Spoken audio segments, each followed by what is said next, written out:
Sa likod ng ulo siya tinamaan and yung bala tumagos pa sa noo nung bata. Dead on the spot yung bata dahil sa likod ng ulo siya tinamaan. Stray bullet o ligaw na bala mula sa baril na hawak ng umano'y nagpupuksa ang grupo sa barangay Kadarangan at Ulandang sa bayan ng Nabalawag sa Special Geographic Area ng Bangsamoro Autonomous Region in Muslim Mindanao ang tumapos sa inosenteng buhay ng isang 5 taong gulang na batang lalaki na isang kindergarten matapos na mabiktima ito sa Damabalas Elementary School sa Datopiang sa Maguindanao del Sur kaninang alas 7:40 ng umaga. Sa eksklusibong panayam ng 93.7 Star FM Cotabato sa tagapagsalita ng Police Regional Office Bar na si Police Captain Steffi Salangit, nagsusulat lamang sa loob ng classroom ang hindi na pinangalanang bata at ginagawa lamang nito ang kanyang gawain nang makarinig ng malakas na putok ang mga nasa paligid ng paaralan. Nang marinig ang nasabing putok, agad na pumasok papuntang silid-aralan ang guro ng nasabing bata at dito na nakita ang bata na nakahandusay, duguan at wala ng buhay. Tama ng bala ng caliber 7.62 mm na baril ang tumama sa likod na tumagos pa sa noo ang kumitil sa munti at inosenteng buhay ng nasabing bata. Matapos ang nakakalungkot na pangyayari, agad na kinuha ng mga kaanak ng bata ang bangkay nito at isinailalim sa Islamic burial rites. Samantala agad namang nagsagawa ng joint military at police operation sa lugar ng pinangyarihan na 4 na kilometro ang layo mula sa lugar ng sagupaan.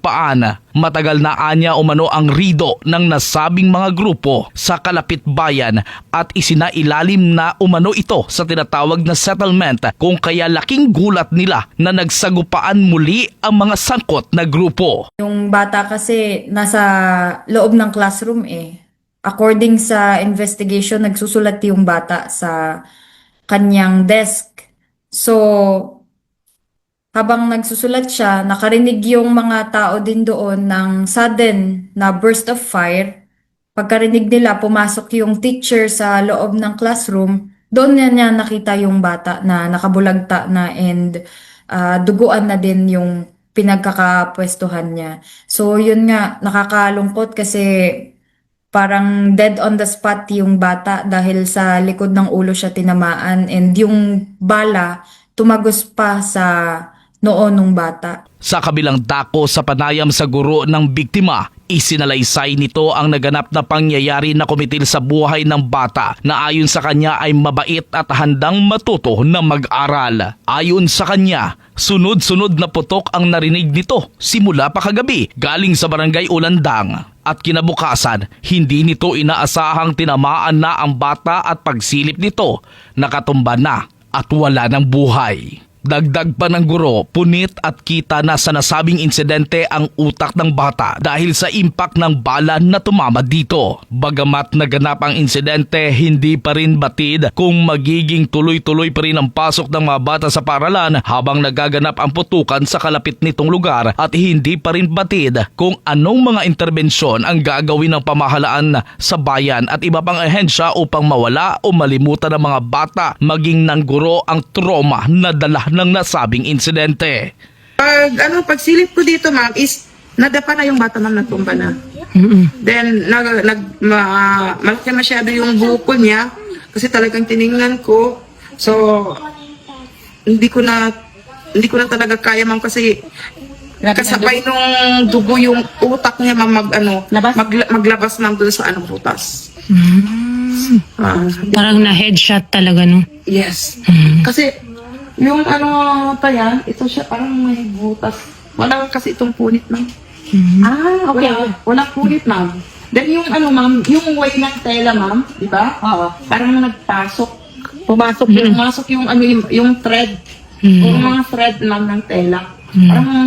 Parang dito galing, ma'am, parang dito talaga, ma'am, galing sa labas yung Yung bala, yung... Saan bandang tama ng bata? Dito, ma'am, tapos dito naglabas. Ay, then yung ano bang tawag doon, ma'am? Slug? Slug? Official, Opo. Doon, ma'am, doon na, opo, sa baba. Yung electric fan, di pa yan dyan.